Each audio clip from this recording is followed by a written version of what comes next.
Post office থেকে তোমার বাড়িতে দিতে যাবে।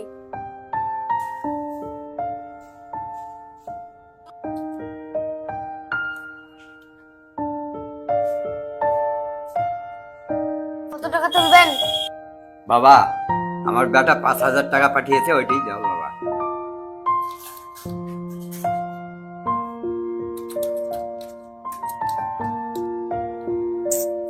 দাদু, আপনার টাকা আসেনি। বাবারে, এই বইটা একটু দেখো না বাবা, আমার বউ পড়ে আছে বিছনাতে বাবা, এটা খুব দরকার বাবা। আরে দাদু, আপনার টাকা ঢুকুনি বললাম তো, আপনি ওইখানে গিয়ে বসুন, পরের জনকে টাকা তুলতে দিন। আপনার টাকা ঢুকুনি কবার বলবো?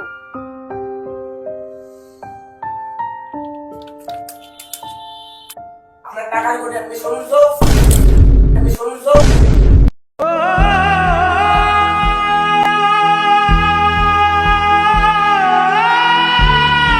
বাবারে, আজ আমাকে এইভাবে ডাক্তাররা মারি বাবা। ক্যাশিয়ার, বিষয়টা কি? স্যার, ওই দাদুটার ছেলে টাকা পাঠিয়েছে, কিন্তু অ্যাকাউন্টে সেই টাকা আসেনি, মাত্র 86 টাকা ব্যালেন্স। বাবারে, হ্যালো, কে?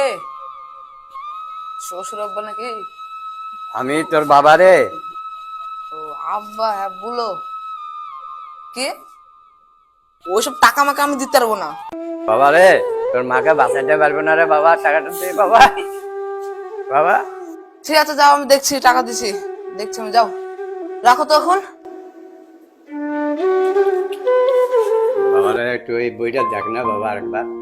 বাবা, বোর্ড নাইলে ওষুধ না নিয়ে মারা যাবে বাবা। আরে দাদু, আপনাকে কবার বলবো, আপনার টাকা ঢুকেনি ঢুকেনি ঢুকেনি। যান এখান থেকে, আপনার ছেলের কাছ থেকে জেনে আসুন।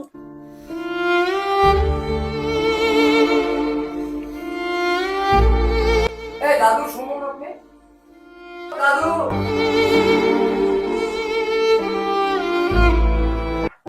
দাদু, আপনার ব্যাংকের পাসবইটা আমাকে দিন দেখি। দিন, আঙুল দিন।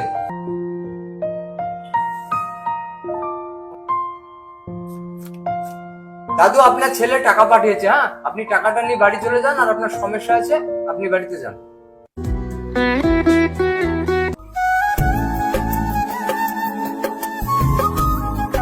টাকাটা পাইছি রে বাবা, ম্যানেজার দিল ব্যাংকে। হ্যাঁ, টাকা পেয়ে গেছো? তুই ভালোভাবে খাওয়া দাওয়া করিস বাবা। স্যার, এটা কি হলো? আপনি নিজের পকেট থেকে টাকাটা দিলেন? সোহান, আমি অনেকদিন থেকে ব্যাংকে কাজ করছি। আমি টাকাটা এই কারণে দিলাম যে ওর ছেলের প্রতি অনেকটা বিশ্বাস আছে, আর ওর বাড়িতে অসুস্থ স্ত্রী আছে। টাকাটা বড় না, ওর ছেলের প্রতি যে বিশ্বাস, সেই বিশ্বাসটা যেন না ভাঙে, তার জন্য আমি টাকাটা দিলাম। স্যার, আপনাকে আমি যতই দেখছি ততই অবাক হয়ে যাচ্ছি। স্যার, আসলে আপনি মহান। স্যার, আপনার সঙ্গে কাজ করার সবার সৌভাগ্য হয় না, আমি নিজে গর্বিত স্যার। প্রতিটা ছেলের জন্য বানালাম, বাবার প্রতি বিশ্বাস ভেঙো না।